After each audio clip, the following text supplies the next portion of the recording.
Zaldrizes buzdaris gosdau.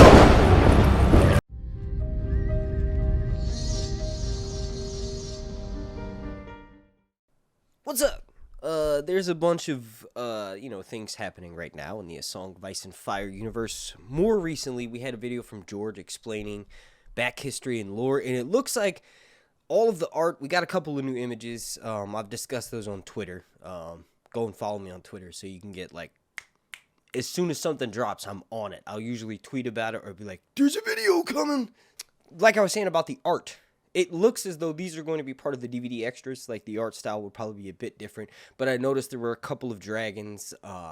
One of them was one with a big fat throat. And that's probably going to be an early, or that was at least an early concept design for Vhagar. Vhagar has to look distinctively different from not just Daenerys' dragons, but all of these dragons that we're going to be seeing in House of the Dragon for the main part. Because Vhagar, she was used during the conquering of Westeros, meaning that when Aegon came over with his sister wives, Visenya and Rhaenys, they had the dragons of their own. Now, Rhaenys, the original Rhaenys, not the one that we're seeing on the show, the Queen Who Never Was, Rhaenys was actually killed, and her dragon, Meraxes, was killed by a bolt, a scorpion bolt, down in Dorne.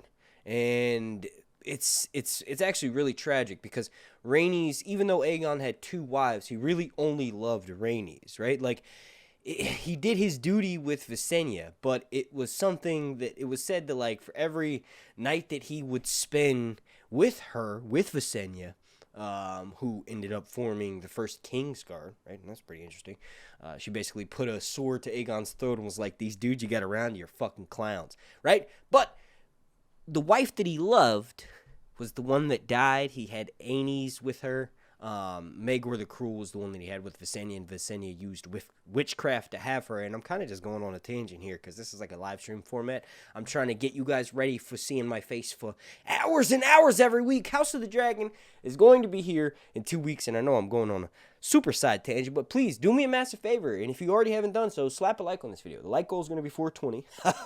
And then also make sure to subscribe and have your notifications turned on, so that way you'll get an alert every single time I drop a video throughout the Wait for House of the Dragon season 1, which is literally 2 weeks away from now.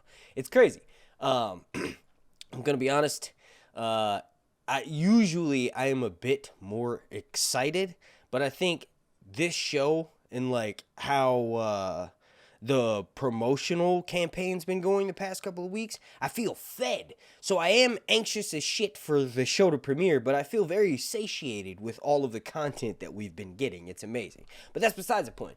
Slap a like, make sure you're subscribed. Please do so if you enjoy my stuff. But getting way back on track here, Vhagar has to look different. So just to kind of wrap that up and move things along here, George does a really good job of narrating this, behind the scenes background information on where Westeros is and where or who the characters and the players are going to be in this series. Go watch that. It's on YouTube.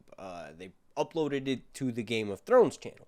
Another thing that I want to mention is a couple of images. This one right here specifically of Daemon is pretty bad ass. Literally, this is when Daemon returns from the Stepstones. His hair's grown out. I don't know how the character he's pretty much going to look the same, right? Over the course of all of these time jumps, right? But I can just tell this may be while he's reforming the Gold Cloaks. Now that I'm reacting to this live, while I started making this video, this picture came out. And as a matter of fact, that's exactly what that is. This is not from the conquering of the Stepstones. This is when Daemon reforms the Gold Cloaks. He's given the duty and the task, much like the actor Paddy Considine has said, Viserys, even in the books, right, clearly they changed stuff, and I'm trying to mentally prepare myself to shut the fuck up, have a Coke, and smile, literally, when it comes to little small things about the canon. They're going to be changing for the TV show. It's actually really exciting because I get to kind of be kept on my toes. And anybody else, who knows Fire and Blood, right? Most people probably watching this video, you know Fire and Blood. So it's interesting to have things different. But Daemon is given things to sort of keep him busy. He's got extreme ADHD, right? So I saw that the other day HBO tweeted, or Game of Thrones rather, tweeted, a Targaryen flips a coin, right? And I've actually had one of my Patreons ask me to want to respond to this. Speaking of which, go follow me on Patreon. If you can, show some support. It really helps to combat YouTube from delisting my videos in their algorithm. Basically, for a video to be successful, it needs to be promoted in YouTube's algorithm for like 24 hours. But one of my patrons over there mentioned that, like, what's going on with this Targaryen? Flip a coin. It's like it's an infamous phrase, and it kind of makes a bunch of, like, we'll say Targaryen stans, people who are die-hard Targaryen stans. So real quick, sorry for the interruption. I know it's important that I do this. This is art that was created by Reflective Rambling. She's one of my biggest supporters. This is one of the nicest things somebody's ever done for me. So if you want to see the full version of this, make sure you go follow her on Instagram. I've linked that down below in the comment section. And also, if you follow me on Twitter and you look at like the about section of my profile page on Twitter, you have a link directly to her art page. It makes them pissed off. And it's actually not really that true. It's a statement or a phrase rather that George came up for this story that is true in certain cases, and because it is true in certain cases, those cases being Maegor the Cruel, Aerion Brightflame or Aerion Brightflyer, Daenerys in the Game of Thrones TV show, that's a really big one. Most people know that character more than they know her book character, right? So because of that, everybody assumes that every single Targaryen is mad. That's not necessarily the case. What happens is they're all part of this family called House Targaryen, and they have lots of power, and they're special, and they're chosen, and in the books they have purple hair and silver, gold, and silver, golden hair and purple eyes, right? So they're just a race above regular people, and because of that, they have an arrogance and an attitude with them. And a lot of the story, or the best parts of George's story, are written from a small folk's perspective, and because of that, the Targaryens have that reputation of every time a coin is flipped, a Targaryen is either batshit insane or somewhat of a good guy, right? It depends on which side of the coin it lands on. And Daemon, or the actor Matt Smith, who plays Daemon, did an interview recently where he said, Daemon's coin landed halfway, right? That's a perfect analogy. I can't think of a better way to do that. Like, Daemon is George's favorite character for a reason.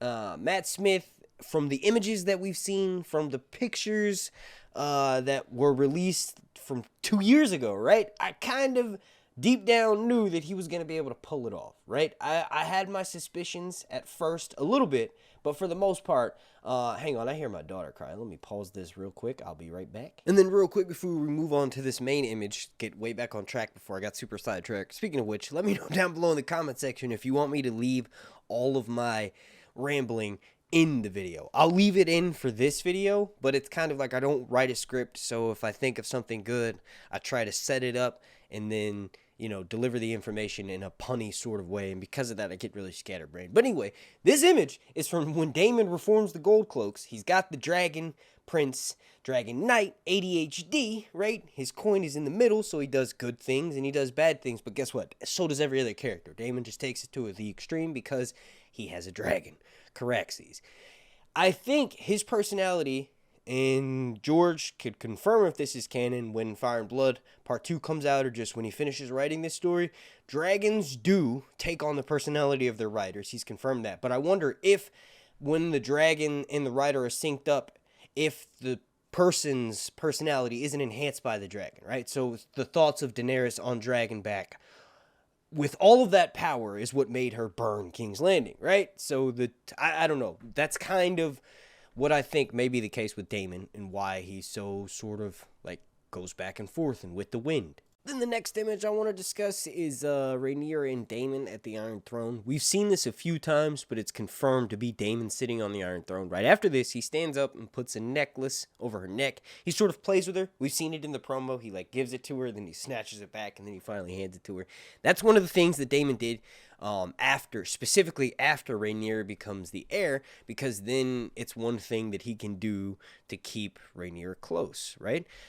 He probably dotes on her her whole life, but he starts to do things like bring her exotic gifts and go on rides with her on Dragonback, right? So she'll go on Syrax and he'll go on Caraxes and they'll go and, take flight lessons and he'll deliver knowledge to her. Or rather, he'll deliver knowledge to us, the audience, through monologues with Rhaenyra, right? So he'll be like, in my travels with Laena, right? After he marries her. This is probably before that, maybe after, I don't know. They jump around a lot in the timeline according to the leaks. Speaking of which, holy shit, the entire season basically leaked online, and the person who leaked it got copyright strike. So I'm thinking about pulling down the video that I did the other day. It might already be down by the time you're watching this, so go watch that now. I don't know. Usually at this point, if it's been up this long and I don't get a strike, it's usually pretty safe. But just continuing and getting back on track here,